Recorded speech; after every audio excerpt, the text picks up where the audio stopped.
The day started like any other, sunlight streaming through the kitchen window, birds chirping outside. I was humming softly while arranging the groceries I had picked up that morning. My son, Daniel, was already there, sitting at the kitchen table, scrolling through his phone. He looked up suddenly, his eyes narrowing, and said something that lodged itself in my chest like a splinter. "Mom, you're eating too much. You really need to cut back." I froze, my hands gripping the edge of the counter. The words didn't just sting. They sliced through every ounce of love and care I had poured into my family over decades. Too much. Me? I had spent my life making sure Daniel never went hungry, making sure he had every comfort I could provide. And now, at 42, he had the audacity to judge me for simply enjoying a meal. I forced a smile, trying to hide the storm building inside me. "Daniel, I think you're overreacting." "I'm fine." But he shook his head, his tone sharp, like a judge delivering a verdict I had no right to question. "Mom, I'm serious. This isn't just about health. It's about self-control. You can't just keep eating whatever you want. You have to stop."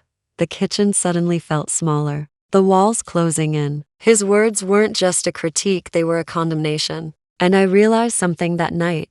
No matter how much I had given him, no matter how much I had loved him, he didn't see me. He didn't see all the sacrifices, the sleepless nights, the moments I had put his happiness above my own. To him, I was just a woman who ate too much, a mother whose presence had become a problem rather than a blessing. I went to my room, my hands trembling as I poured a glass of water. I couldn't let him see the hurt, the fire rising in my chest, but I couldn't let it go either. That night, as I lay in bed staring at the ceiling, a thought took root, a plan that would shock him, that would make him realize he had no right to speak to me that way. By 10 o'clock. I was dressed and heading back into the kitchen. I didn't speak. I simply opened the fridge and began removing everything. Sandwiches, leftovers, snacks, his favorite ice cream, the chocolate he always hid at the back of the shelf. Each item I took out felt like reclaiming a piece of myself, a piece of my dignity. Daniel came downstairs, rubbing his eyes, confused.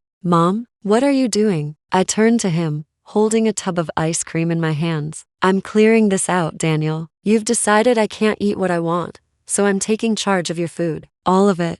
He laughed nervously, thinking I was joking. "Mom, come on, don't do that. It's just food."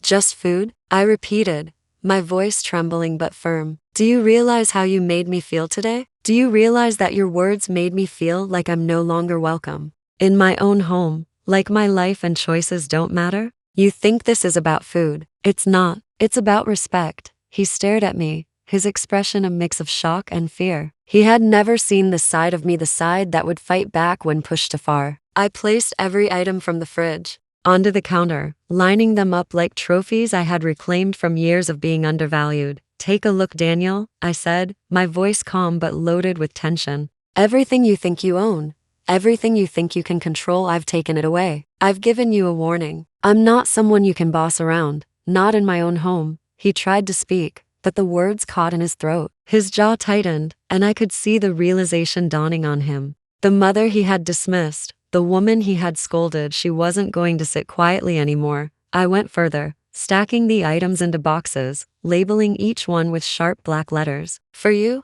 I said, "since you're so concerned about my habits, perhaps it's time you take responsibility for your own choices. You're welcome to eat this if you're hungry, but I will no longer be subjected to criticism in my own home." Daniel's face had turned pale, and for the first time, he looked small to me, not because of his height or age, but because of the shock of realizing he had underestimated the woman who raised him. I had always been kind, patient, giving, but I had boundaries, and tonight, I was crossing the line he had dared to cross first. By the time I finished, the kitchen looked like a battlefield. Boxes everywhere, the fridge empty, and the silence hanging thick in the air. Daniel stood frozen, unsure whether to yell, argue, or cry. I didn't wait for him to decide. I walked past him, picked up my coat, and said simply, "I'm going out for a walk. Think about what you just said. Think about how you treat the people who love you. I won't let anyone make me feel small in my own home." That night, as I walked through the quiet streets, the cold air brushing against my face, I felt a strange mix of anger and liberation. I had taken control of the situation, and for the first time in a long time, I felt powerful in a way that wasn't about food or weight. It was about respect, dignity, and the audacity to stand up when someone thought they could diminish you. The next morning, the tension in the house was palpable. Daniel avoided my eyes, and I could feel his guilt radiating off him. He hadn't said a word about the fridge, hadn't attempted to argue.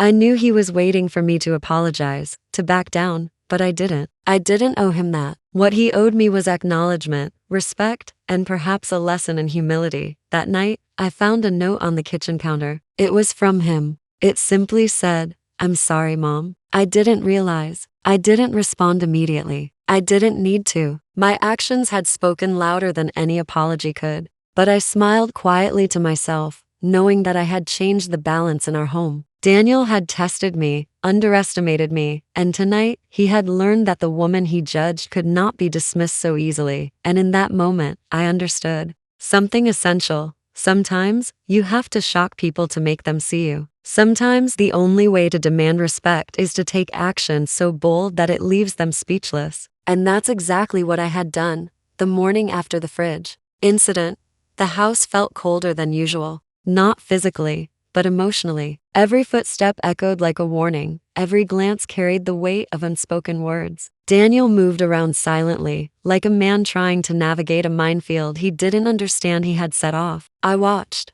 him from the doorway, a quiet observer, noting every hesitation, every fleeting moment of guilt. Breakfast was tense. I poured myself a cup of coffee, the steam rising between us like a fragile barrier. Daniel sat across the table, eyes fixed on his hands, refusing to meet mine. I considered breaking the silence, saying something casual, but I realized that words were unnecessary. The fridge, now stripped bare of his favorite foods, was a message stronger than any conversation. I sipped my coffee slowly, savoring the calm control that had replaced the storm I felt the night before. My mind replayed every word he had spoken, every judgment, every tone of superiority. How could he forget, in one fleeting moment, everything I had done for him, everything I had sacrificed so he could live comfortably, never want for anything? And yet here he was, daring to tell me how to live my life in my own home. I cleared my throat, and Daniel flinched. "I assume you understand why I did what I did," I said, my voice even, measured, but carrying an unmistakable edge. He swallowed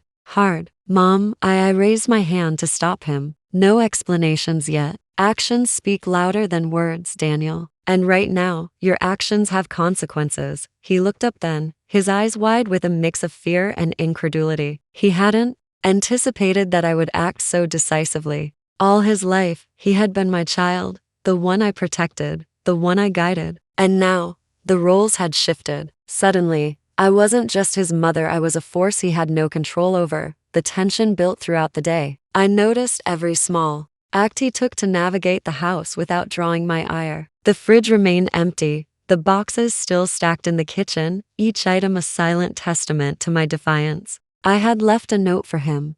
"Think before you speak. Actions have weight, and words can wound deeper than knives." By afternoon, I had settled into a chair by the window, pretending to read, though my mind was far from the pages. I was watching him, noting every subtle shift, every glance toward the kitchen. It was like watching a man balancing on a tightrope. He was careful, calculating, learning a lesson he had never expected to learn from his own mother. And then it happened. I heard the soft click of the front door. My heart skipped. It was unexpected. I set my book down and walked toward the sound, only to see Daniel standing frozen, a box in his hands. "What are you doing?" I asked, my voice calm but firm. I thought maybe I could fix this," he said, his tone tentative. The box contained a few snacks, a small cake, and some sandwiches. His attempt at reconciliation, I assumed. I studied him for a long moment. His pride was wounded, his arrogance tempered by fear, yet there was a flicker of vulnerability I hadn't seen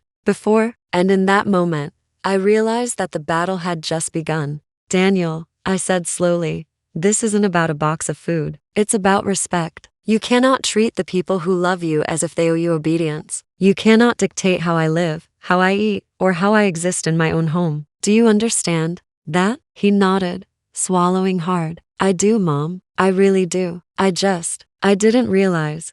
You didn't realize, I repeated, letting the words linger like a warning. And now you know. And knowing changes everything. Actions have consequences, Daniel. Words have weight. And I've shown you that. He placed the box on the counter, almost reverently, as if touching it could erase the humiliation he felt. I didn't touch it. I didn't need to. Its presence was a reminder of the shift in our household, a shift he hadn't wanted, but one I had demanded. The rest of the day passed in silence, each of us retreating into separate corners of the house. Daniel avoided my gaze, moving carefully, like a man trying to make amends without knowing if forgiveness was possible. I used the time to think, to plan, to consider how far I was willing to go to reclaim control and demand the respect I had always deserved. That evening, as the sun dipped below the horizon, Daniel approached me cautiously. He held a small note, his hands trembling slightly. Mom, I wrote this, he said. I don't know if it's enough, but I wanted to try. I took the note from him, unfolding it carefully. The words were simple,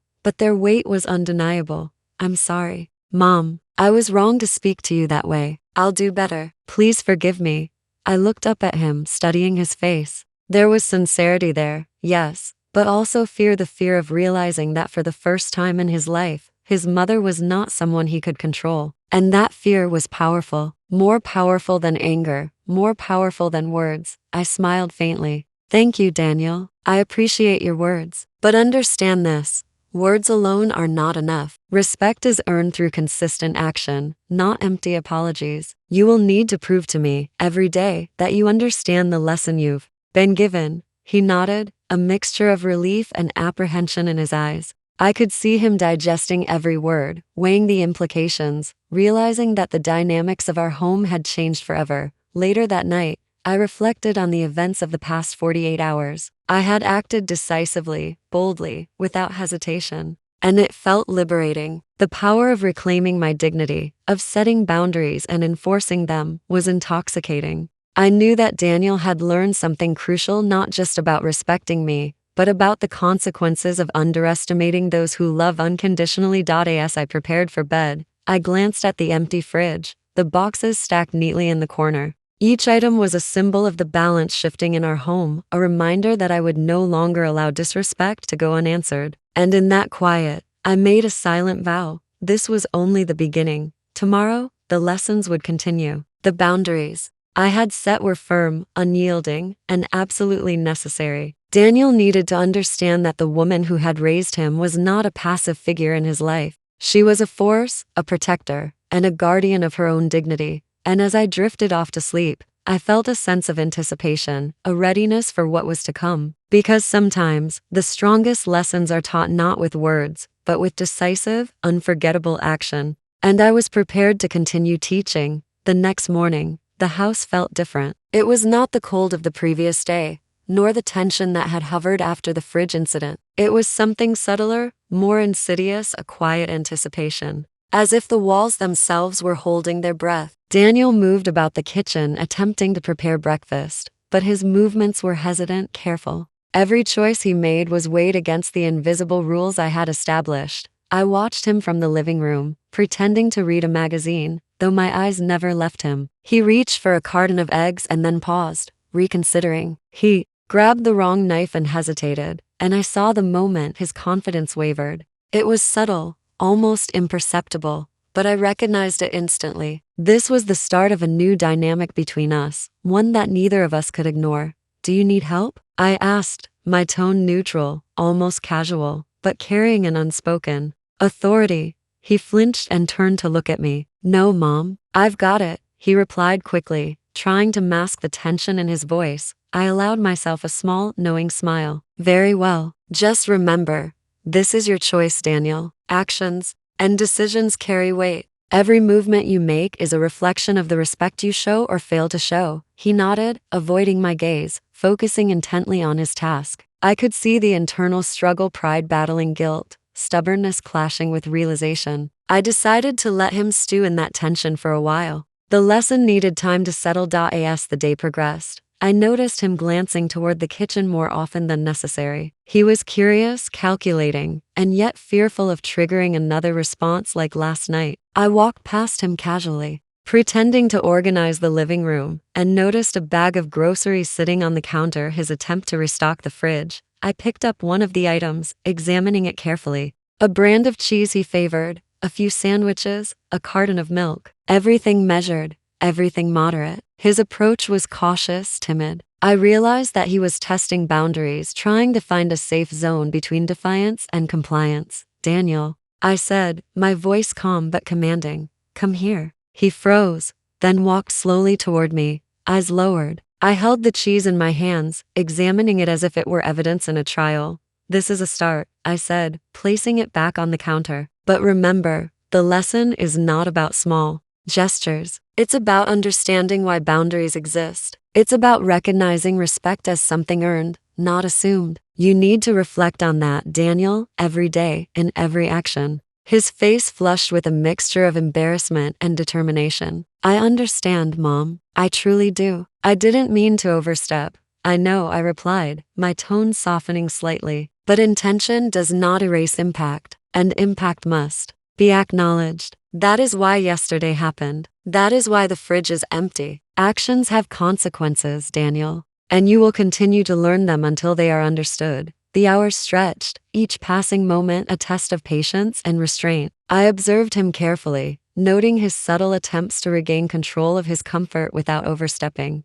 boundaries. He rearranged items on the counter, measured ingredients for a meal, even wiped down surfaces with exaggerated caution. Every move was calculated, every breath measured. By evening, I decided it was time for another confrontation.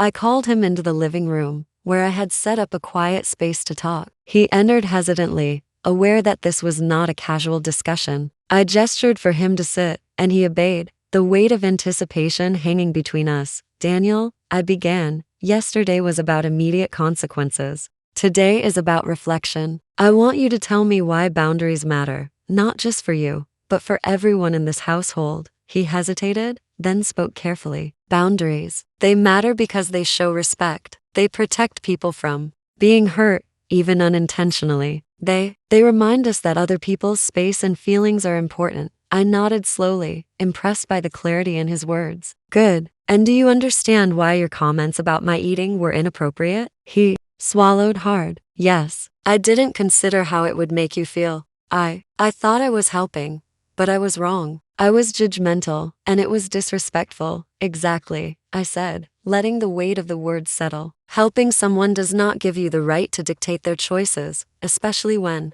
it comes to their personal life. And your personal life includes your relationship with your family." He nodded, visibly absorbing the lesson. I could see the wheels turning in his mind, calculating the effort required to regain trust, to reestablish respect. This was the pivotal moment, the moment he realized that respect was not a given. It was earned, maintained, and demonstrated continuously. Later that night, I walked past the kitchen and noticed the partially restocked fridge. He had been cautious, deliberate, but still, I detected a faint spark of defiance, curiosity, the lingering desire to test limits. I smiled quietly to myself. The lesson was working, but there was still more to teach. I left a small note on the fridge. "Progress is visible, but complacency is dangerous. Continue to show respect in action, not just words." It was subtle, indirect, a reminder that the rules had not changed, even as he tried to adjust to them. The tension in the house shifted slightly after that.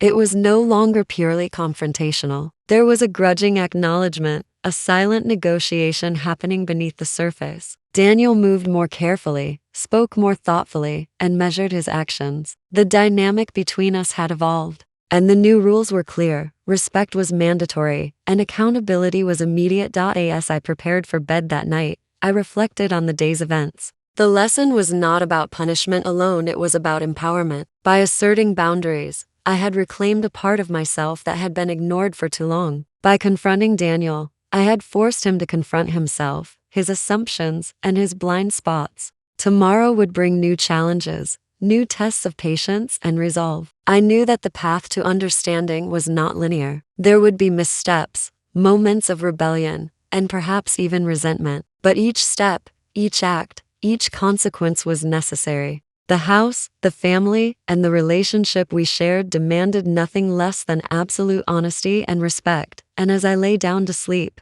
I felt a quiet satisfaction, a readiness for what was to come. Because sometimes the most important battles are fought not with anger, but with unwavering determination, careful observation, and the courage to act decisively when it matters most. Tomorrow, the lessons would continue. And I would ensure that every action, every word, every choice Daniel made would reflect the respect that had long been denied, but would no longer be ignored. The morning sun streamed through the kitchen windows, but the light felt sharper than usual. It cut across the countertops, illuminating the fridge that had once been filled to the brim and was now mostly bare. The emptiness of it mirrored the tension that had taken residence in the house. Daniel entered the kitchen cautiously, as if stepping onto fragile ice. His steps were slow, measured, deliberate, yet I could see the tension coiling in his shoulders. He paused at the doorway, glancing around. "Good morning," he said, his voice neutral but tinged with an edge of unease. "Morning," I replied softly, folding my hands together.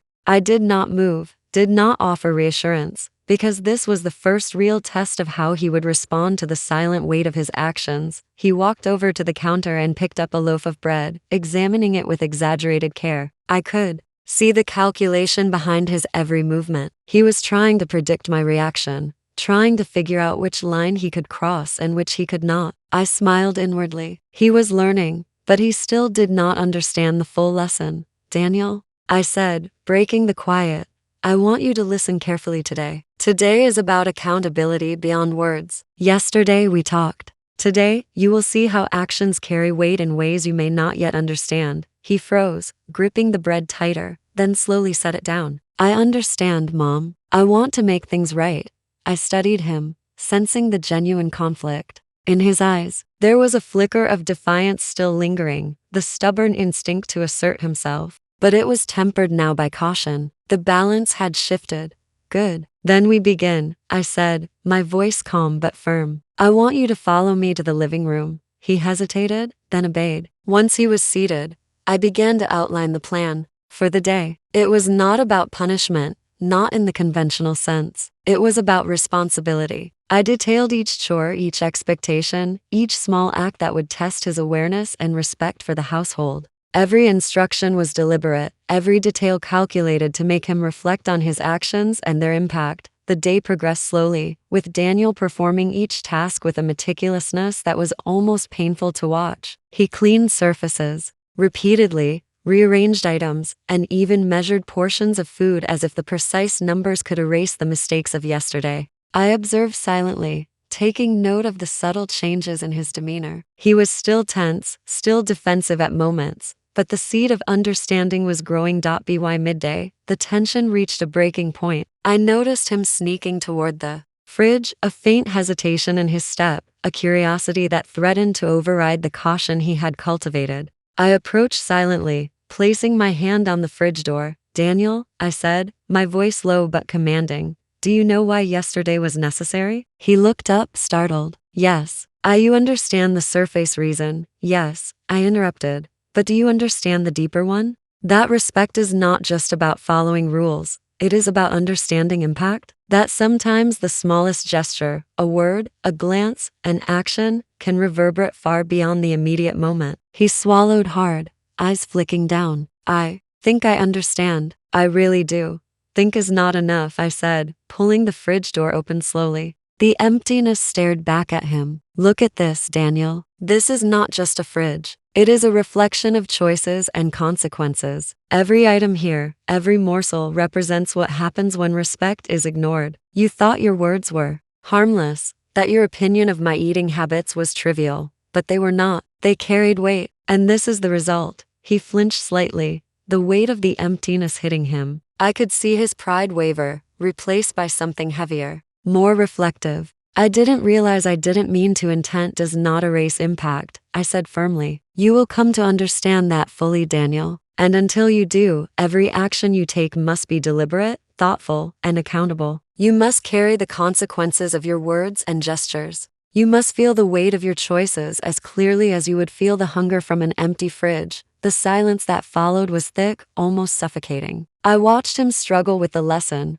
witnessing the internal battle between stubborn pride and reluctant acceptance. Finally, he spoke, voice low but earnest. I understand now. I didn't see it before, but I see it clearly now. I will not take your respect or your choices for granted again. I nodded, a faint smile touching my lips. The first stage of recognition was complete, but I knew better than to assume the lesson had fully sunk in. There was still a long road ahead. Later that afternoon, I decided to escalate the test. I placed several items back in the fridge, carefully chosen, and labeled each with instructions. Some were simple, some were complex. I observed Daniel as he approached, eyes widening. At the sight of the food, his hesitation was immediate. Daniel, I said, you may prepare a meal. But you must follow these instructions exactly. No deviations, no assumptions. Every step must be followed precisely. Your understanding and respect will be reflected in how you perform this task. He nodded quickly, perhaps too quickly, but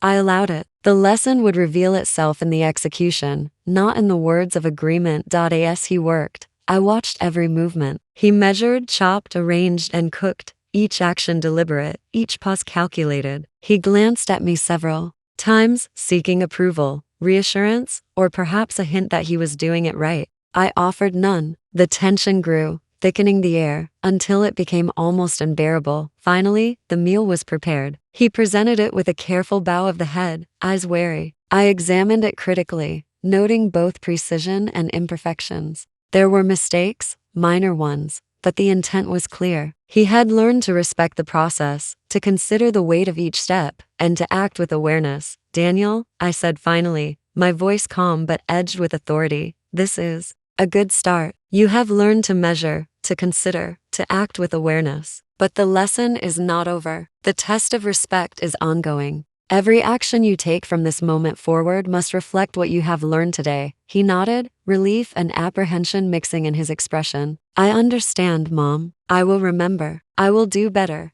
As I watched him clean the kitchen. After the meal, I realized how far he had come, yet how far he still had to go. The empty fridge was no longer just a symbol of defiance, it was a tool, a mirror, and a teacher. It had revealed not just his flaws but his potential, his capacity to learn, to adapt, to grow. That night, I placed a small note on the counter. The lessons are not just for the present moment. They are for the life you are building. Respect is earned, maintained, and demonstrated daily. Remember that always. I went to bed that night feeling a cautious optimism. Daniel was beginning to understand, beginning to see the consequences of his words and actions. But I knew better than to assume the work was done. There would be tests, setbacks, moments of rebellion, and each would be necessary for him to fully comprehend the gravity of his actions. The house was quiet now, but the tension remained, a silent current running beneath the surface. It was a reckoning that had begun, a shift in the balance of power and respect, and I was determined to see it through to the end. Tomorrow would bring new challenges. But for now, I allowed myself a small sense of satisfaction. The lesson had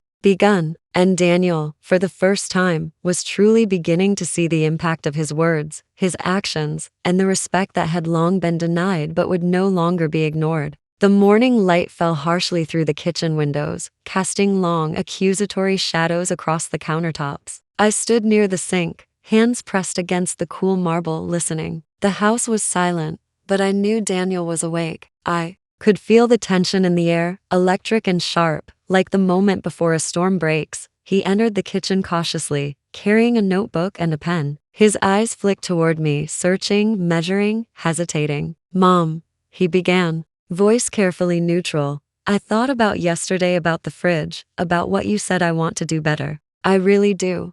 I regarded him for a long moment, weighing the sincerity in his tone. His gestures were tentative, cautious, but I could see the flicker of understanding in his eyes. Daniel, I said, stepping closer, actions speak louder than words. Yesterday was only the beginning. Today will show whether your reflection turns into change or remains a fleeting thought. He nodded, gripping the notebook tightly. I could see the anxiety in his movements, the tension coiled like a spring ready to snap. I'm ready, Mom, he said, though the words trembled with uncertainty. I led him to the fridge. It was still empty in large sections, but a few carefully chosen items had been placed back, each labeled with strict instructions. "This is your next test," I said. "You will prepare meals, but not just any meals. Every step must follow these instructions exactly. Every portion, every ingredient, every utensil must be handled with precision. You will learn that words have consequences, and that respect is reflected in every action, not just compliance." He swallowed hard, glancing at the notes, then back at me. "I understand." I left him to begin. He moved slowly, measuring and chopping with painstaking care, eyes darting toward me repeatedly as if I were a shadow he could not shake. The tension was suffocating, but I let it build. Lessons are learned in discomfort, in hesitation, in confronting the weight of one's own actions. Midway through the process, I stepped into the kitchen silently and observed. Daniel was meticulous, but I noticed a pattern. He was hesitating, double-checking, second-guessing every step. He had learned caution, yes, but he had not yet internalized understanding. He was still performing the tasks to avoid failure rather than out of genuine awareness. "Daniel," I said softly, drawing his attention, "you are learning discipline, but discipline alone is not enough. You must see the impact of your actions on others, the weight of your words, the responsibility that comes with your choices." He nodded quickly. I get it, Mom. I really do." I studied him for a moment, then made a decision. The next step would be more revealing. I instructed him to arrange the food he had prepared in the fridge exactly as I had outlined. He did so with precision, each item in its designated place. Then I gave him one final instruction, to take inventory and note any mistakes he thought he might have made. As he moved through the process, I noticed the subtle signs of stress, the tightness in his jaw, the tension in his shoulders, the quickened pace of his hands. I stayed silent, letting the pressure mount. Finally, he turned to me, notebook in hand, and said, "I think I've done everything correctly. There shouldn't be any mistakes." I took the notebook from him and scanned the pages carefully. His observations were accurate, yet there was a subtle flaw in his assessment, a small overlooked detail that carried weight far beyond the superficial task at hand. I met his gaze and said, "There is one oversight, Daniel, a small one, but it matters." His face went pale. I don't see it," he stammered. I guided him to the fridge, opened the door slowly, and pointed. "This jar of pickles, you measured the liquid incorrectly. It may seem minor, but in a process where precision reflects respect, it matters. This is the consequence of assuming understanding without fully grasping responsibility." Daniel's shoulders slumped. I could see the mix of frustration, shame, and recognition battling within him. "I didn't realize," he whispered. "Intent does not excuse oversight," I said firmly. "Every action carries weight. Every choice, every gesture, every word has consequences. Respect is earned, not assumed. And understanding comes through accountability, not denial." The moment hung heavy between us, a silent reckoning that neither words nor excuses could bridge. Daniel finally spoke, voice low but sincere. "I understand, Mom. I really do. I want to do better. I need to do better." I nodded, allowing a small smile to soften my tone. "Good. Today, you have learned that precision and awareness are inseparable, that discipline without understanding is hollow, and that accountability is not punishment, but a reflection of your responsibility." But the day was far from over. I had prepared a final test, one that would reveal whether his learning was genuine or superficial. I handed him a sealed envelope containing a new set of instructions. His eyes widened as he opened it and read the contents. The tasks were more complex, requiring judgment, foresight, and empathy, not just measurement and order. "This is your final challenge for today," I said. "It will show whether your awareness has deepened, whether your respect for process and consequence has become instinct rather than performance." He hesitated, uncertainty flashing in his eyes. I could see the internal struggle, the desire to succeed, the fear of failure, and the realization that this was not merely a chore, but a test of character. I can do it," he said finally, voice steadying. I watched him work, noting every hesitation, every decision, every correction. He faltered at times, but he adapted, recalculated, and continued. The lessons of the day were manifesting, slowly, painfully, but undeniably. Finally, he presented the completed task. I examined it carefully, noting accuracy, attention to detail, and the subtle growth in judgment. The result was not perfect, but it was a reflection of learning, of engagement, of responsibility taken seriously. Daniel, I said, placing a hand on his shoulder, today you have demonstrated growth. You have begun to internalize the weight of your actions, the significance of precision, and the necessity of accountability. But remember, this is not a conclusion. It is a foundation. Respect, awareness, and responsibility must be demonstrated continuously in every action and every choice. He nodded, relief and pride mingling in his expression. I understand, Mom. I will remember. I will do better. As the evening settled, I reflected on the day. The empty fridge, once a symbol of defiance, had become a mirror, a teacher, and a tool for transformation. Daniel had begun to see the consequences of his words and actions, to understand the weight of respect and the responsibility of awareness. Yet I knew the journey was ongoing. There would be setbacks, resistance, moments of doubt, and challenges that would test the lessons learned today. And each would be necessary to cement the understanding, to transform fleeting recognition into lasting change. Before bed, I left a note on the counter. Growth is measured not in perfection, but in awareness, accountability, and consistency. Remember this in all you do. I went to sleep that night with cautious optimism. Daniel was learning, truly learning, but the path ahead remained challenging. The lessons of the fridge had begun, and the ripple effect of awareness and respect had only just started to take shape. Tomorrow would bring new tests, new challenges, and perhaps new revelations. But for now, a small victory had been achieved. The first cracks in defiance had appeared, and through them, understanding was beginning to shine. The house felt different that morning, heavier somehow, as if the walls themselves were aware of the tension that had been building for days. I moved through the living room with deliberate quiet, observing Daniel as he paced, notebook clutched tightly in his hands. There was a storm in his eyes, a struggle between pride, fear, and growing frustration. I knew the previous lessons had struck deep, yet the reactions they stirred were unpredictable. Daniel's defiance had not disappeared. It had transformed. It had become a quiet, simmering tension, dangerous in its subtlety. The fridge exercise, the meticulous measurements, and the lessons in accountability had cracked his surface, but now the real test would reveal whether understanding could survive pressure. Mom, he said, voice tight, I don't know if I can do this anymore. Yesterday was overwhelming. I studied him, my eyes calm but probing, measuring the depth of his honesty. Overwhelming is not the same as impossible. You must learn to confront difficulty, not flee from it. Growth begins where comfort ends. He ran a hand through his hair, agitation flickering in every movement. I know, but it's too much. I feel trapped. I took a step closer, lowering my voice, not in anger, but in gravity. Daniel, discomfort is not a punishment. It is a reflection of reality. Life is not gentle. Words have weight, actions have consequences, and respect is not optional. You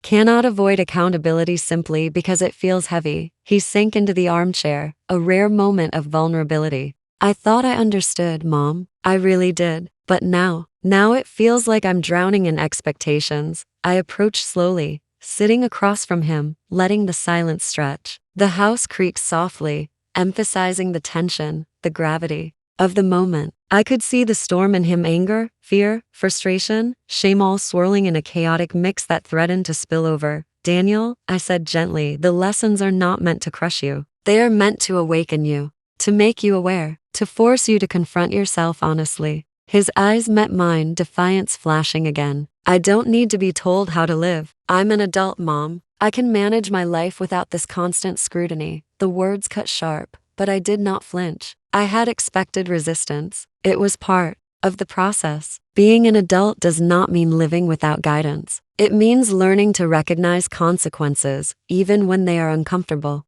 You cannot respect others without first respecting yourself. He shook his head, muttering under his breath, frustration spilling into words that trembled with suppressed emotion. I feel like you don't trust me at all, like nothing I do is ever enough. The weight of his confession hung heavy in the room. I could see the truth in his voice, the raw fear of inadequacy that had fueled his earlier resistance. But I also saw the opportunity, the chance to drive the lesson deeper, to show him the cost of words when they lack awareness. I rose slowly, moving toward the fridge. Daniel's eyes followed me, wary. I opened the doors fully, exposing the contents that had been carefully arranged, measured, and tested. The jars, containers, and carefully labeled foods now seemed almost like obstacles in a gauntlet, each demanding attention and respect. Look at this, Daniel, I said, voice calm but firm. Every item represents more than sustenance. It represents thought, care, and consequence. One misstep, one thoughtless action, and the balance is broken. His jaw tightened, and he moved closer, inspecting the shelves with me. I know, Mom. I've been careful. I've tried to follow everything exactly. I paused, letting the tension build, and then I delivered the next test. Tonight, you will host a dinner for a few guests. You will prepare the entire meal, serve it, and ensure every detail is perfect. The catch: you will do this alone, without guidance. You will see the consequences of your planning, your preparation, and your execution firsthand. Mistakes will not be hidden. They will be visible, and they will matter. Daniel's eyes widened. Alone? For guests? But I've never exactly. I interrupted, voice steady. You have never done this. You will confront the reality of your actions, your choices, and your understanding. This is not punishment. This is consequence. This is accountability in its purest form. He sank into a chair again, running a hand through his hair, a mixture of panic and resolve in his expression. I can do this, he muttered, though the tremor in his voice betrayed doubt. The afternoon passed in tense preparation. I observed from a distance as he moved through the kitchen, chopping, stirring, and arranging with care. Sweat beaded on his forehead, and his hands shook slightly as he worked. The tasks were straightforward, yet under the pressure of responsibility, even the simplest steps carried weight. I watched him falter. A spice mismeasured, a sauce simmering too long. Each mistake was minor, yet in the context of this exercise, each represented a lesson. I did not intervene. I let him face the consequences of oversight, of impatience, of misplaced confidence. By the time the guests arrived, Daniel was tense, alert, and visibly exhausted. I guided them into the dining room, smiling politely, maintaining a calm exterior. I could see the nervous anticipation in Daniel's movements, the careful way he placed utensils, adjusted chairs, and served each course. The first dishes were met with polite approval. I could see the subtle relief in his posture. But the second course revealed the flaws: the sauce slightly over-reduced, the seasoning not balanced. The guests were polite,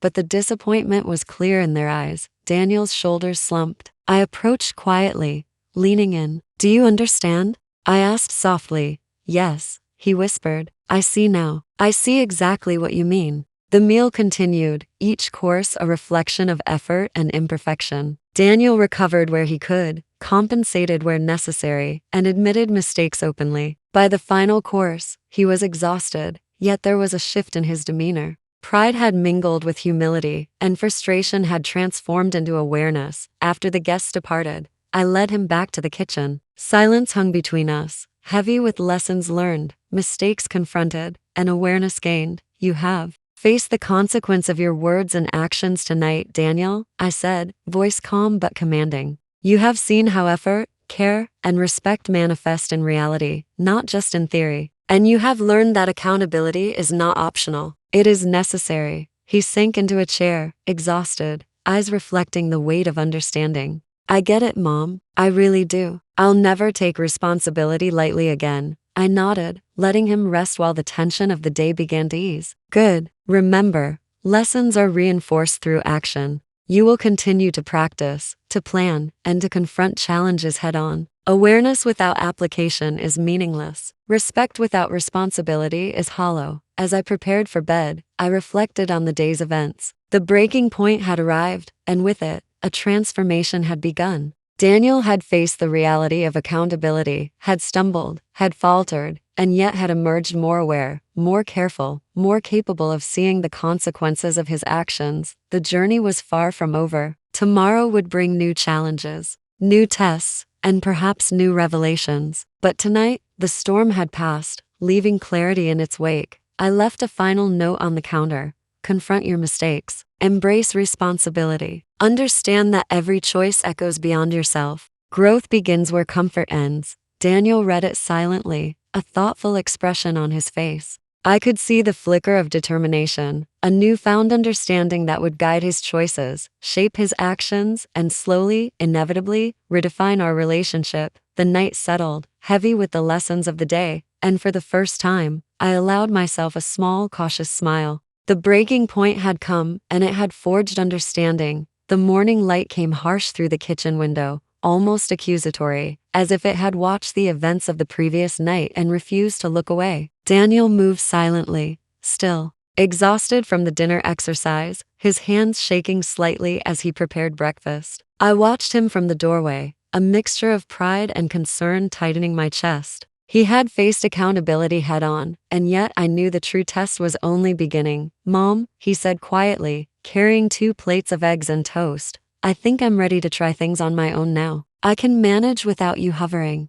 I studied him, noting the confidence mingled with uncertainty. Independence does not come from avoiding guidance. It comes from integrating it into your actions. If you think this is the final test, you are mistaken. Real growth begins when the lessons are applied without supervision, under pressure. He nodded slowly, setting the plates on the table. "I understand. I really do. But I feel stronger. I can handle responsibility now." I allowed a small, controlled smile. His determination was real, yet untested outside the safety of our controlled exercises. Life, I knew, would not wait for him to be fully prepared. It would challenge him at every turn, and only by confronting those challenges could he truly learn. The doorbell rang suddenly, a sharp, unexpected sound that made both of us startle. Daniel looked toward it, confusion flickering across his face. Who could that be this early? I moved toward the door, opening it to reveal a young woman standing on the porch, holding a clipboard. Her expression was professional but urgent.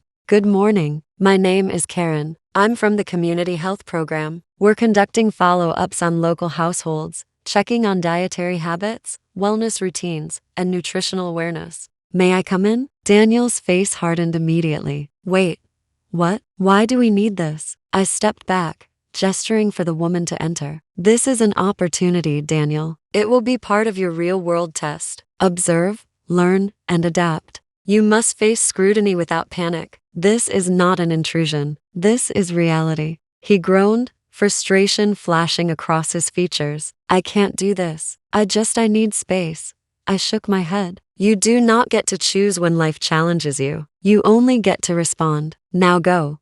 Greet her. Show the respect and awareness you've been cultivating." Daniel hesitated, then reluctantly stepped forward. The woman followed me into the living room while Daniel offered a stiff, awkward greeting. "Hello," he muttered. Karen smiled professionally. "Thank you for welcoming me. I'll need to ask some questions and observe your daily routines, especially around meals and nutrition." Daniel stiffened. I could see the tension coil in his shoulders. This was more than a challenge. This was public accountability. His private struggles were now exposed to an outsider, someone whose evaluation could not be ignored. The next hour unfolded like a gauntlet. Karen asked probing questions, watched as Daniel prepared a small snack, and took notes on everything from portion sizes to timing, from ingredients to hygiene. Daniel stumbled a few times, forgetting a measurement here, misjudging a portion there. Karen's polite but precise observations highlighted every small mistake. He turned to me, face flushed with frustration and embarrassment. "Why does this have to happen now? I was doing fine on my own." I placed a calm hand on his shoulder. "Fine is not enough, Daniel. This is accountability beyond comfort. The world will always have observers, critics, and consequences. You are learning to navigate them." Karen stepped back, reviewing her notes. "Daniel, your preparation is adequate, but I notice some inconsistencies. For long-term wellness, consistency and attention to detail are essential." His jaw tightened. I know that already." I watched him breathe heavily, the pressure mounting visibly. Then I spoke, voice measured but firm. "Notice your reaction. Observe it without judgment. Awareness is the first step to control." The evaluation continued for another 30 minutes. Daniel's patience frayed, but his determination remained. Karen concluded, "Your skills are improving, but accountability requires regular application. Keep practicing, and always remain aware of how your choices affect others and yourself." As she left, Daniel sank into the nearest chair, his hands gripping the arms tightly. "I can't believe how stressful that was," he muttered. I was doing everything right, but it still felt wrong. I moved to him, crouching slightly, to meet his gaze. Stress is not a punishment. Stress is the signal that growth is occurring. Every mistake, every awkward moment, every judgment you face is a chance to learn. Do not fear the discomfort. Harness it. He shook his head, exhaling sharply. I don't know if I can handle constant scrutiny. I feel like I'm being tested endlessly. I smiled softly, a note of gravity in my voice. You are being tested endlessly because life does not pause for comfort. True resilience is built when you face challenges without flinching, when you maintain awareness under pressure, and when you act with integrity, even when no one is watching. Daniel's eyes narrowed, a flash of frustration mingled with realization. So you're saying this, all of it, is meant to prepare me for things like this? Yes, I said simply. Everything we've done has prepared you for the unexpected, for moments where your choices matter, and for times when consequences are unavoidable. You are learning to navigate reality, not a controlled exercise. The afternoon passed quietly after Karen left. Daniel retreated to his room briefly, then returned with a notebook in hand. He sat across from me, staring down at the pages, fingers tracing the lines. I wrote down everything she observed, he said finally. I want to understand it fully. I don't want to repeat mistakes. I nodded approvingly. That is the sign of awareness transforming into responsibility. Reflection is as critical as action. Then the unexpected happened. A text appeared on Daniel's phone, a notification that made him freeze mid-breath. His face paled as he read the message. What is it? I asked, stepping closer. He handed me the phone, his hand trembling slightly. The message was from a friend, a casual comment, but it carried judgment. He's still being controlled by his mother. Can't believe he's letting her dictate everything in his life. Daniel's eyes darted up at me, a mix of anger and shame. See, even people I thought I could trust think I'm weak. That all of this is pointless. I took a deep breath. Daniel, observe the reaction of others, but do not let it dictate your choices. Growth is not measured by approval or acceptance. It is measured by integrity and awareness. You are not weak. You are learning. He shook his head, frustration boiling over. It doesn't feel like learning. It feels like being attacked from all sides. I can't even eat in peace without feeling judged. I leaned in closer, voice low and firm. And that is the exact lesson you must grasp. The world will judge. Life will challenge. Others will interfere. And yet you must remain accountable to yourself, your actions, and your values. Control your response, not the judgment of others. That is the power you are learning to wield. His hands tightened around the notebook, knuckles white, a visible struggle raging within him. Then slowly, he exhaled and met my gaze. I understand. It's not about what anyone else thinks. It's about what I do and how I handle it. Yes, I said softly, allowing a small, approving nod. And every challenge, every disruption, is an opportunity to reinforce that understanding. This is not the end. It is merely the beginning of applying it outside the controlled environment we created. That evening, I watched Daniel prepare his dinner alone, this time with no observers, no structured exercise. Yet he applied everything. He had learned the careful preparation, the attention to detail, the awareness of timing and portions. When a small mistake occurred, he corrected it calmly, without panic. When he noticed the subtle imbalance in seasoning, he adjusted with precision. His hands were steady, his mind focused, his attitude transformed. I smiled quietly to myself, knowing the real test had begun. Daniel had faced external judgment, unexpected scrutiny, and the challenge of self-application, and he had not crumbled. He had faltered, reflected, and adapted. The transformation was real, though far from complete. Before retiring for the night, he approached me, a hesitant but determined look in his eyes. Mom, I know this isn't over, but I feel different. I feel like I can face what comes next. You will, I said, voice calm but filled with quiet conviction. And remember, the greatest lessons come when the challenge seems impossible, when scrutiny is harsh, and when consequences are immediate. You are building resilience. You are learning accountability. And most importantly, you are learning to trust your own judgment under pressure. The night settled over the house, heavier than ever, yet charged with an energy of growth, transformation, and awareness. Daniel had faced the unexpected and survived, but tomorrow promised new challenges, new tests, and the next stage of his journey towards self-mastery. The flicker of determination in his eyes was a quiet triumph, the first sign that the lessons were no longer theoretical. They were becoming a part of him, guiding his actions, shaping his decisions, and preparing him for the reality that awaited beyond the safety of our home. The next morning began with an uneasy quiet. The house felt smaller somehow, the air heavier, as though it had absorbed Daniel's tension from yesterday. I watched him moving around the kitchen, precise and controlled, applying every lesson we had drilled over the past weeks. Yet, there was a subtle hesitation in his movements, a shadow behind his eyes. He had faced scrutiny, public observation,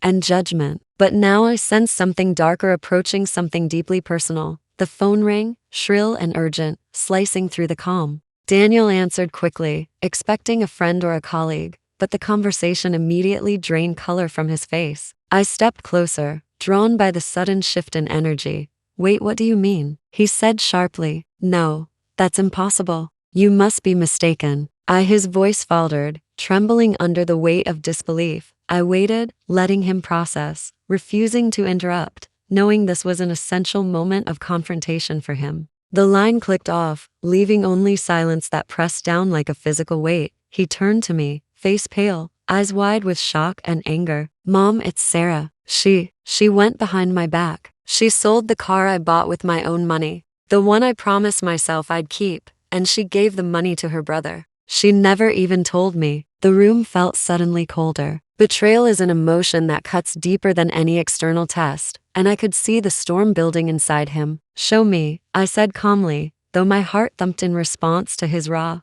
pain.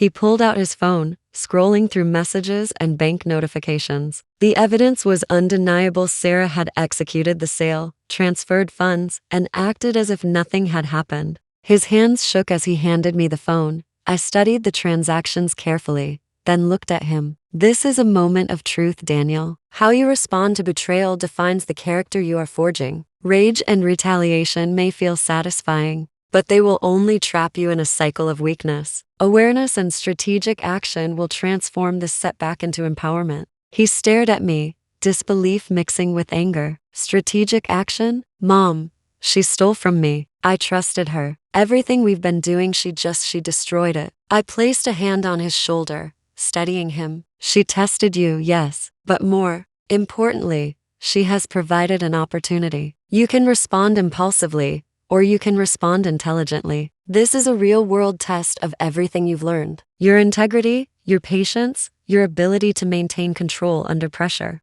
This is the ultimate challenge." Daniel's hands balled into fists. "Control, I feel like I'm losing control." "You are not losing control. You are at the threshold of mastery. This is where all the lessons intersect: judgment, awareness, reflection, and measured action. Do not let emotions dictate your choices. Let them guide your awareness and fuel." Calculated response. He paced the room, each step echoing like a drumbeat of rising tension. "I can't just let her get away with it. She cannot think she can do this and face no consequences. Then act with purpose," I said firmly. "Not with vengeance, but with precision. Plan carefully. Observe her actions, gather evidence, and make decisions that reinforce your values. Not satisfy anger." For hours, he worked with meticulous attention. We documented every transaction, every message, every detail of Sarah's actions. Daniel's anger transformed slowly into focused determination. By evening, he had a detailed record, a plan for confronting her, and a newfound understanding of his own boundaries. Then, just as we were about to sit down for dinner, another shock struck. Daniel's phone buzzed again, a text from Sarah. He hesitated before opening it, a visible shiver of anticipation and dread passing over him. "I don't know why you're upset. You're overreacting. I only did what I thought was best for both of us." He looked at me, disbelief and fury mingled. "She's gaslighting me, Mom. She's pretending she did nothing wrong." I nodded slowly. "Exactly. This is why awareness is essential. Notice the manipulation, acknowledge the violation, and respond strategically. Do not respond emotionally. This is the turning point where the lessons of accountability meet the reality of betrayal."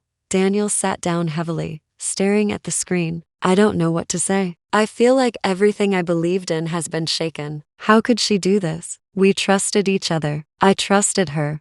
I knelt beside him. Trust is a gift, and sometimes people betray it. That does not diminish your judgment or your growth. What defines you is your response, not the betrayal itself. Now you have a choice: react impulsively and escalate conflict, or respond with clarity and enforce your boundaries without losing yourself in anger. The room was silent, charged with tension. Daniel's breathing gradually slowed as he absorbed the lesson, the weight of betrayal meeting the guidance he had cultivated over weeks of training and accountability exercises. Finally, he stood, eyes hard but focused. I'm going to confront her, but I won't let this define me. I won't let her control my reactions. I will assert my boundaries, and I will reclaim what's mine. Without stooping to emotional chaos, I felt a surge of pride. The transformation I had been nurturing over weeks was manifesting in a real, high-stakes scenario. Daniel was taking responsibility for his reactions, applying strategic thinking, and confronting a deeply personal betrayal with controlled intensity. We drafted a message together, carefully constructed to assert his rights, document the betrayal, and establish consequences without resorting to attacks or emotional outbursts. Sarah, I am aware of the sale of my car and the transfer of funds. This was done without my consent and violates the trust and agreement between us. I require a full explanation and restoration of my property. Further violations will result in formal action. Daniel read it aloud once, twice, then pressed send. The weight of action hung in the air, a mix of fear, anticipation, and satisfaction. He had acted decisively, without losing control, and, in doing so, he had transformed betrayal into empowerment. As the evening wore on, we reviewed the events, discussing lessons learned, and planning next steps if Sarah refused to comply. Daniel's face was calm, yet determined, his earlier fury replaced by clear purpose. Before bed, he turned to me, eyes reflecting a mixture of exhaustion and triumph. Mom, I think I finally understand. This isn't just about controlling my eating or facing judgment or even managing stress. It's about knowing my worth, standing firm, and responding with integrity no matter what others do. I smiled, letting the moment settle between us. Exactly. Every challenge, every betrayal, every unexpected obstacle is a test of character. You have passed today by maintaining control, asserting boundaries, and applying lessons strategically. The path ahead will not be easier, but you are stronger for what you faced. Daniel lay in bed that night, mind racing, but calmer than he had felt in weeks. The betrayal had been painful, the shock real, but the lesson had been transformative. For the first time, he realized that true resilience was not about avoiding hurt, scrutiny, or conflict. It was about facing them, understanding them, and responding with measured strength. As I watched him from the doorway, a quiet sense of satisfaction washed over me. Scene after scene of tests, challenges, and confrontations had led to this moment. Daniel had not just survived betrayal. He had grown stronger because of it. Tomorrow promised new trials, but for tonight, he rested with the knowledge that the lessons of accountability, self-control, and strategic action were no longer theoretical. They were tools he could wield, even in the face of unexpected challenges and the deepest betrayals. The morning sun streamed through the blinds, but it offered no comfort. There was an electric tension in the air, a sense that something monumental was about to unfold. Daniel had made the difficult decision to confront Sarah in person. After hours of strategizing the previous night, he knew that this encounter could either escalate into chaos or mark a turning point in reclaiming his boundaries and asserting his integrity. I watched him dress in silence. His movements were precise, deliberate, each action carefully measured. Gone was the uncertainty, the tremor of anger. It had been replaced by a focused intensity that radiated from his very posture. He was ready, and yet I could see the flicker of doubt behind his eyes.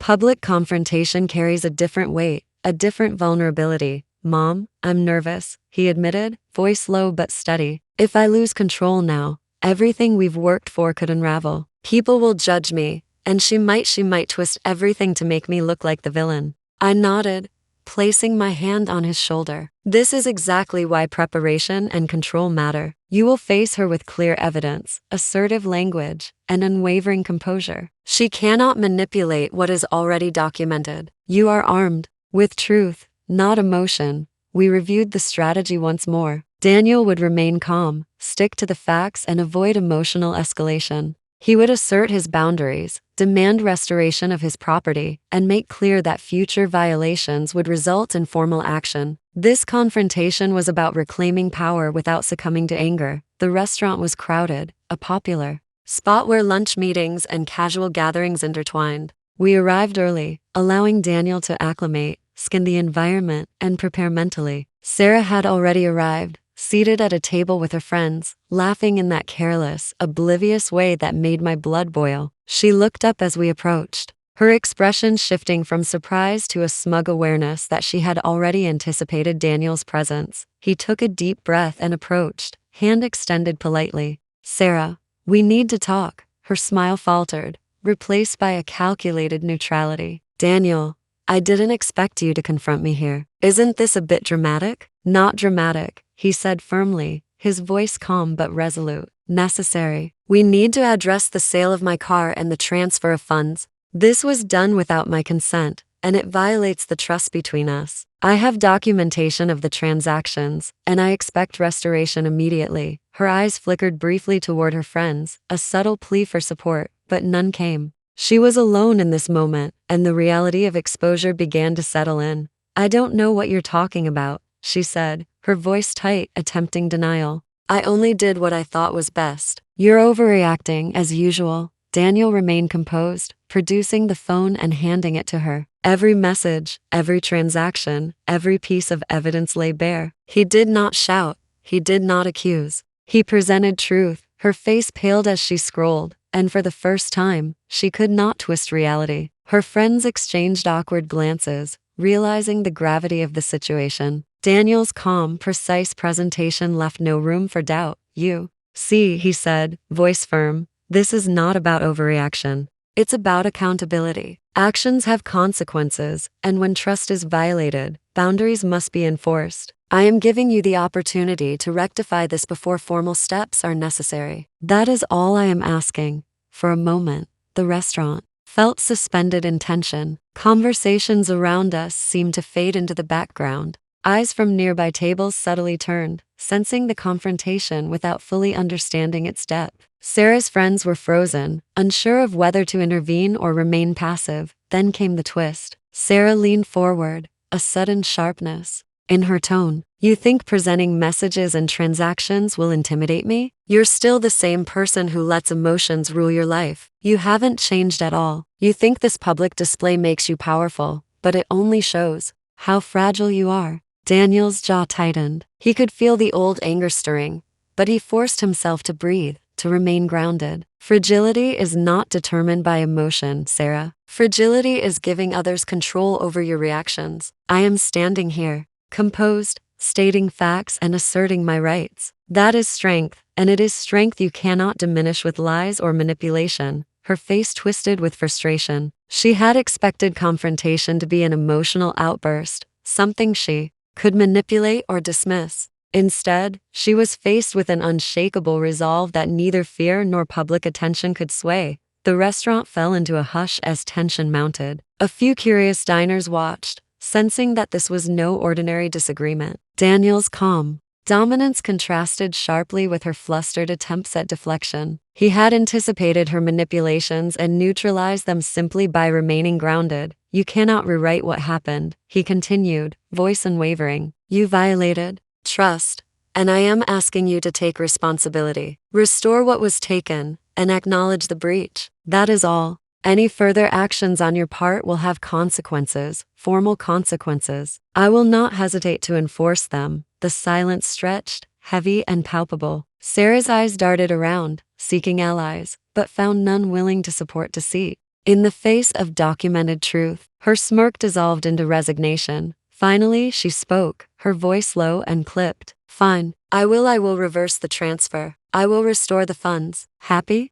Daniel's expression remained steady, almost unreadable. "Yes, that is the first step in acknowledging responsibility. Understand that trust is earned, and it will take time to rebuild, if it can be rebuilt at all. Your future actions will determine that." Attention lifted, subtle but significant. Daniel had not only confronted betrayal in public, he had done so with unwavering integrity and strategy. No shouting, no drama, no emotional collapse, just measured action, assertive boundaries, and documented truth. As we walked out of the restaurant, the sun felt different, brighter, more tangible. Daniel exhaled, a mixture of relief and triumph coursing through him. He had faced public scrutiny, manipulation, and personal betrayal and emerged stronger, composed, and fully in control. I glanced at him with pride. Today, you proved that control and clarity matter more than reaction and rage. You have transformed confrontation into empowerment. He nodded, the weight of the morning settling into a profound understanding. Mom, I've learned something critical. Strength is not in domination or intimidation. It's in clarity, preparation, and unwavering adherence to truth. I could have lost control, and she would have twisted it against me, but staying grounded gave me power I never realized I had. The lesson of the day was etched into his character, a tangible shift from reaction to reflection, from anger to strategic resolve. The public confrontation had tested him in ways private struggles never could, and he had emerged victorious not because he shouted louder or acted impulsively, but because he applied every lesson we had worked on with precision and integrity. As we drove home, the car silent except for the hum of the engine, Daniel's mind replayed the encounter. Every detail, every word, every strategic choice reinforced a truth that would guide him long after the immediate confrontation faded. Tonight, he would rest knowing that he had faced one of the most challenging moments of personal betrayal and public scrutiny. He had applied accountability, self-control, and strategic thinking. He had asserted boundaries without aggression. And most importantly, he had reclaimed power not through force, but through clarity and unwavering composure. Tomorrow would bring new challenges, no doubt. But tonight, the victory was real, tangible, and transformative. Daniel understood that life would continually test him, but each test, no matter how shocking or public, could be met with strength, integrity, and the calm, calculated wisdom he was now mastering. The house was quieter than usual. Even the clock seemed to tick slower, as if the walls themselves were holding their breath. Daniel had returned from the confrontation earlier in the day, victorious yet contemplative. But the evening promised a reckoning far beyond what either of us had anticipated. The final confrontation was coming, and the stakes had never been higher. As I moved through the kitchen, preparing a simple dinner, I sensed Daniel's focus. He didn't speak, didn't shift in his seat, simply stared at the floor, gathering thoughts, steeling himself. His victory at the restaurant had been decisive, but the aftershocks of Sarah's betrayal loomed. She had been forced to reverse the transfers and return the stolen property, yet Daniel knew that peace could not be assumed until trust had been fully reestablished or until she understood once and for all that crossing him carried consequences. She could not evade. The doorbell rang, breaking the tense silence. I glanced at Daniel, who stiffened. "She's here," he whispered, a calm edge to his voice that belied the storm building inside. Sarah stepped in, an air of false innocence clinging to her like perfume. "Daniel, we need to finish what we started. I want to talk," she said. Her tone was careful, measured, but the subtle tremor betrayed uncertainty. He stood, arms crossed, eyes locked onto hers. "Talk," he repeated. "I've already heard everything I needed. You've returned what was taken, and the matter is technically resolved. But I sense you think this is over." It isn't. There are consequences for betrayal that go beyond money and possessions. There are boundaries you cross that must be acknowledged. Her lips pressed together, a faint flicker of panic passing through her eyes. "You're being dramatic," she said, attempting control, but the attempt was transparent. Daniel's calm dominance had already stripped her manipulations of power. "I am not dramatic," he replied, voice steady. "I am precise. I am clear. You have been given a chance to correct your actions, and you did. But there is one more step necessary for accountability to be complete. You will apologize, sincerely, and you will respect boundaries moving forward. Anything less is unacceptable." The tension in the room was almost physical. I could see Sarah struggling to maintain composure, her pride warring with the undeniable reality that she had been outmaneuvered. Daniel had shifted the power dynamic completely. He was no longer reacting. He was commanding, asserting control, and holding her accountable without aggression. "I don't know if I can," she admitted, her voice cracking slightly. "I don't know if I can admit how much I was wrong. I didn't think it was a big deal." Daniel took a step forward, not threatening, not confrontational, but undeniably assertive. It was a big deal. You cross trust, boundaries, and respect. To move forward, you must recognize the harm caused. Only then can we consider any form of reconciliation. Her shoulders sagged, the weight of acknowledgement pressing down. And then, unexpectedly, she lashed out. You think you're better than me? You think you can just lecture me and I'll bend? You're arrogant, controlling, and this is just another way to prove I'm beneath you. Daniel's eyes narrowed slightly, but his voice remained calm. I am not proving anything. I am stating facts. You made choices. Those choices have consequences. If you cannot accept accountability, then we will continue as we have been, strictly separated, with no trust, no shared decisions, and no tolerance for violations. Her face twisted with frustration and disbelief. It was clear she had expected capitulation, not confrontation. She realized she had underestimated Daniel's transformation. She had assumed he would react emotionally, that she could manipulate him into self-doubt. But his calm, strategic composure left her exposed and powerless. Then came the moment of revelation, the twist that none of us anticipated fully. As Sarah prepared to leave, she dropped her phone onto the table. The screen lit up with a notification she had failed to hide, a transfer request, initiated before the morning's reversal, still pending. It was subtle, almost invisible, but Daniel noticed immediately. He leaned over, voice sharp but controlled. This proves that the intention to deceive continues. It does not matter that you reverse the earlier actions. Intent matters, and intent shows your disregard for accountability. This is the last proof I need that boundaries are non-negotiable. Her mouth fell open, panic flooding in. She reached for the phone, but Daniel held it just out of reach. Do you understand now? The trust you violated is not restored by temporary compliance. True accountability requires transparency, respect, and integrity. Anything less is manipulation, and it will not be tolerated. At that moment, the full weight of the confrontation settled. Sarah's friends who had been waiting outside entered reluctantly, witnessing the decisive shift. For the first time, she was fully exposed not only in front of Daniel but in front of everyone who had known her manipulations. The realization hit her that this battle was not private anymore, that her actions had consequences visible to all. I understand, she stammered, voice barely audible. I will respect boundaries. Daniel's posture softened, just slightly. Respecting boundaries is non-negotiable. I am not asking for friendship or approval. I am demanding respect and accountability. If you choose to violate this again, the consequences will escalate. You have been warned. The air in the room shifted. Victory was palpable, but it was not loud or celebratory. It was quiet, resolute, and empowering. Daniel had transformed the confrontation into a demonstration of strength, control, and unwavering commitment to integrity. I watched him, overwhelmed with pride and relief. The boy who had once let anger and impulsivity rule his reactions had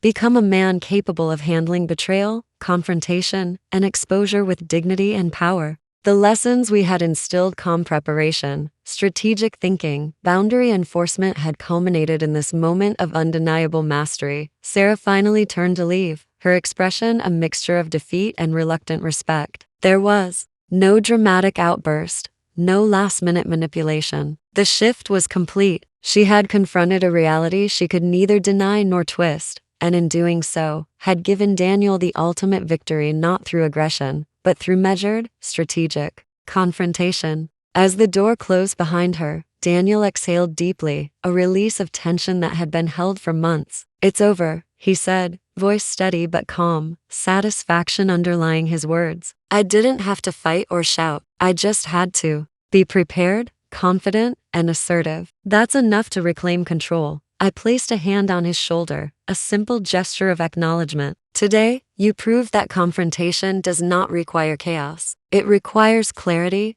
composure, and courage. You've mastered the art of standing firm while remaining in control. That is the greatest lesson of all. He nodded, processing the full extent of the transformation. The battles had been exhausting, emotionally draining, and fraught with risk. But through each scene, each confrontation, each twist and challenge, he had emerged not only victorious, but stronger, wiser, and more confident in his ability to face life's betrayals. Tonight, We sat together in silence, reflecting on the journey. There was no celebration, only quiet strength and the knowledge that the storm had passed. But the lessons remained, etched into every action, every decision, and every choice Daniel would make in the future. The house felt different, infused with a sense of restored order and control. The boundaries that had once been violated now stood firm. The lessons of accountability, integrity, and strategic action had been internalized, ensuring that no future manipulations could ever regain power. In that quiet, reflective moment, I